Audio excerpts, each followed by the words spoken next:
আসসালামু আলাইকুম বন্ধুরা, কেমন আছেন? নিশ্চয়ই ভালো আছেন।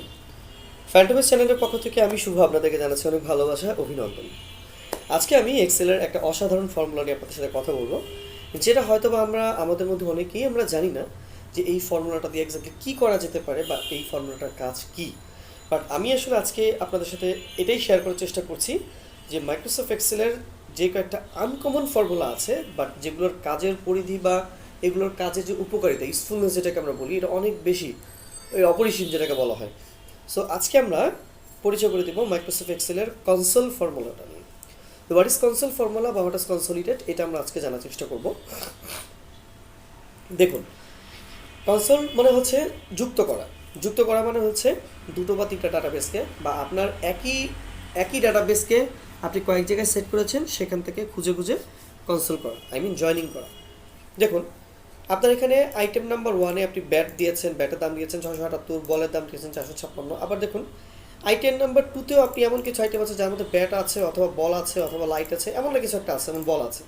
বল এখানে আছে 443 টাকা, এখানেও আছে 456 টাকা। এখন আপনার কাছে যদি এরকম ডাটাবেস কয়েকভাবে ভাগ ভাগ করে থাকে, কয়েকটা ভেঙে মানে ভাগ ভাগ করা অবস্থা থাকে, আপনি একটা করে খুঁজবেন যে কোথায় আমার বল কয়টা, কোথায় আমার লাইট কয়টা, কোথায় আমার গ্লাস কয়টা, কোথায় আমার রাবার কয়টা, বা এইগুলোর মধ্যে কমন কোনো ফ্যাক্টর আছে কি না, যেগুলোর যোগফল আপনাকে শো করবে।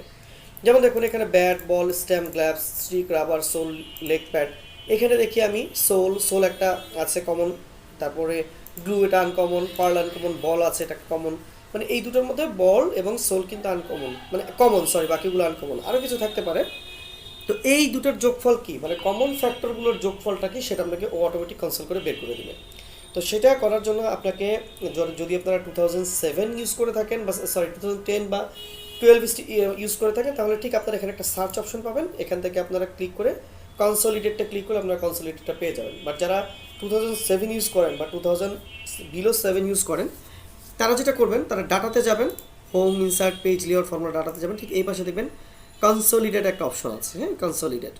তো আমরা এখানে কনসোলিডেটে চলে গিয়ে দেখুন কনসোলিডেটে ক্লিক করবো। ক্লিক করার পর কী আছে, ফাংশন আছে সাম, আমরা তো অবশ্যই যোগ করবো। আমরা চলো অন্য কিছু করতে পারি, সাম, কাউন্ট, এভারেজ, ম্যাক্সিমাম, প্রোডাক্ট বা কাউন্ট নাম্বার। আমরা শুধু সামটাই করবো। যেমন আমি কাউন্ট নাম্বার করতে চাইলে আমার কাউন্ট নাম্বারটা, যেমন বল এই আইটেমটা কয়বার আছে, তারপর সোল এই আইটেমটা কয়বার আছে। যখন আমি যেহেতু সাম করছি, সামই থাকুক। রেফারেন্স কি, আমার এই প্রথম রেফারেন্সটা আমরা সব সিলেক্ট করবো, আইটেম নাম্বার 1-এ যা আছে সব সিলেক্ট করবো। আচ্ছা, তার আগে একটা কাজ করি, আমি এটা ডিলিট করে নিই, যেটা আমি একবার করেছিলাম, আপনাদের বোঝার সুবিধার জন্য আমি আরেকবার করছি। তো রেফারেন্সটা কী দিব, আমি আইটেম নাম্বার 1 এটা সিলেক্ট করব, এটাকে অ্যাড করে দিব এখানে। এবং রেফারেন্স নাম্বার 2 দিব কি, এই যে রেফারেন্স নাম্বার 2 দেখুন সিলেক্ট করে দিলাম, মানে দুইটা। রেফারেন্স নাম্বার 3 থাকলে আরও অ্যাড করে 3-তে চলে যেতাম, যেহেতু আমার দুইটা আছে আমি দুইটাই যোগ করে দিলাম। করে এখন আমি শুধু এখানে টপ রোতে ক্লিক করব, লেফট কলামে ক্লিক থাকবে, এবং আমি যদি ওকে করে দিয়ে দেখুন আমার সব শো করবে। ব্যাট 678 টাকা, দেখুন তো ব্যাট 678 টাকা, বল 456 টাকা আছে, এবং এখানে আছে কত, 443 টাকা। দেখুন তো দুটো যোগফল আছে কিনা, বল 899 টাকা, দেখেছেন? বল 456 টাকা যোগ আপনার 443 টাকা, দুটো মিলিয়ে যোগফল কিন্তু বলের বের হয়ে গেছে। হেড প্যাড ও একটা ছিল, একটাই বের হয়েছে। স্ট্যাম্প একটা ছিল, স্ট্যাম্প মনে হয় দুটো ছিল, দেখুন স্ট্যাম্প দুটো বের হয়ে গেছে। স্ট্যাম্প 554 এবং স্ট্যাম্প করে এখানে আছে 678, দেখুন দুটো যোগফল বের হয়ে গেছে। এইভাবে করে আপনি আপনার যতগুলো ডাটাবেস আছে, প্রত্যেকটা ডাটাবেসকে আপনি চাইলে অনায়াসে কনসোল করতে পারবেন। খুব ছোট ট্রিকি ফর্মুলা, বাট এটা খুব ইম্পর্টেন্ট ফর্মুলা, যে কীভাবে কনসোল করবেন। আপনার এখানে অনেকগুলো ভ্যারাইটি আইটেম থাকতে পারে, ওই ভ্যারাইটি আইটেমের মধ্যে সবচেয়ে কমন যেটা, সেই কমনটাকে সিলেক্ট করবেন, এবং কমনটাকে সিলেক্ট করে আপনার তার যোগফলগুলো বের করে দেবে। That is the console formula for in Excel. So আজকে আশা করছি ছোটো ফর্মুলাটা আপনাদের জন্য অনেক উপকারী হতে পারে। আর যদি আপনারা না বুঝে থাকেন, তাহলে প্লিজ আরেকবার টিউটোরিয়ালটা দেখবেন, তাহলে আপনারা আশা করছি এই কনসোল ফর্মুলা সম্পর্কে ক্লিয়ার হবেন। এরপরে যদি আপনাদের কারো বুঝতে অসুবিধা হয়, আপনারা প্লিজ কমেন্টস করবেন, আমি প্রয়োজনে আরও একবার আপনাদেরকে কনসোল ফর্মুলা বোঝানোর চেষ্টা করব। তো বন্ধুরা, আজকে এই পর্যন্তই। হোপ ফর দ্য বেস্ট, এবং ইনশাআল্লাহ আপনারা ভালো থাকবেন, এবং আপনাদের সাথে পরবর্তীতে আবার কোনো টিউটোরিয়াল নিয়ে আপনাদের সাথে কথা হবে। সে পর্যন্ত আসসালামু আলাইকুম।